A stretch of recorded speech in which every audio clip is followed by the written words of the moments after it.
اعوذ باللہ من الشیطان الرجیم بسم اللہ الرحمن الرحیم۔ ناظرین محترم، السلام علیکم ورحمۃ اللہ وبرکاتہ۔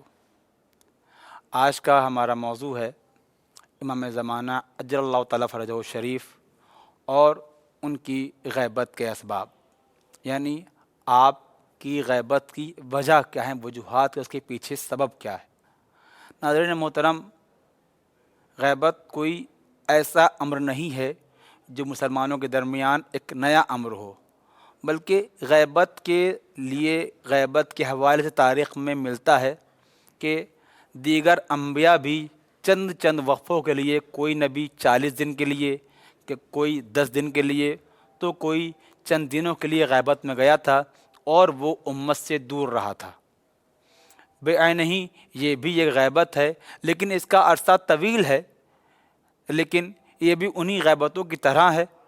بس ایک طویل عرصے کی بنا پر لوگ کشمکش میں پڑ گئے اور لوگ اپنے اس دین سے منحرف ہونے لگے۔ لیکن شیعوں کا اور اثنا عشری کا اس غیبت کے دور میں اپنے وقت کے امام پر عقیدہ رکھنا ان کا سب سے بڑا امتحان ہے۔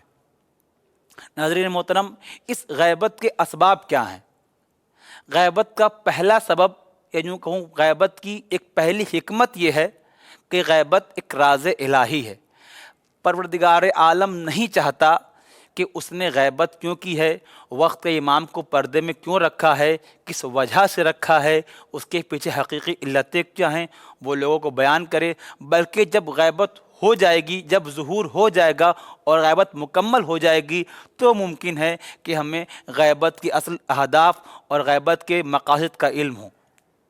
جس طریقے سے بہت سے امور ایسے ہیں جو مکمل ہونے کے بعد ان کی علتیں سامنے آتی ہیں، ویسے ہی غیبت بھی ایک مسئلہ ہو سکتا ہے۔ یہ ایک راز الہی ہے جس کو ماننا، جس کے لیے ہم اور آپ قاصر ہیں اس راز تک پہنچنے کے لیے۔ دوسرا جو سبب بیان کیا جاتا ہے وہ ہے کہ خوف من القتل، یعنی یہ ڈر تھا کہ اگر امام غیبت میں نہ ہو بلکہ پبلک کے سامنے ہوں، لوگوں کے سامنے ہو، تو انہیں دشمن قتل کر دے۔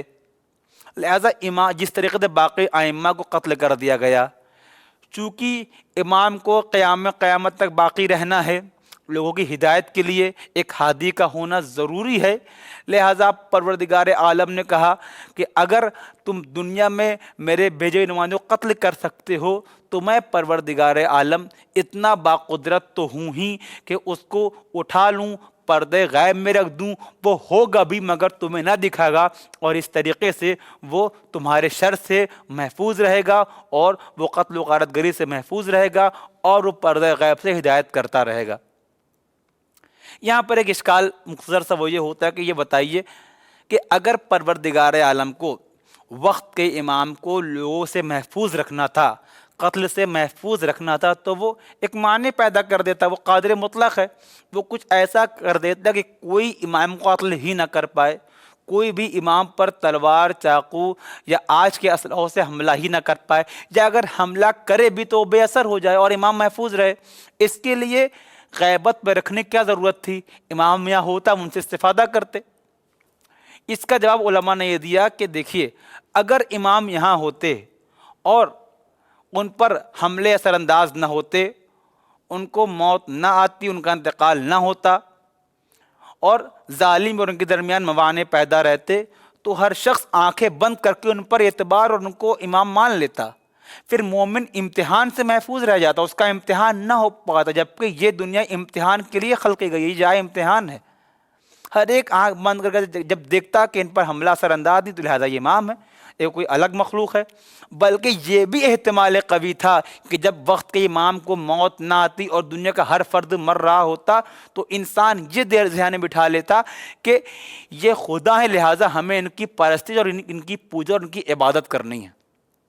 یہ بھی ایک احتمال ایک قوی موجود تھا۔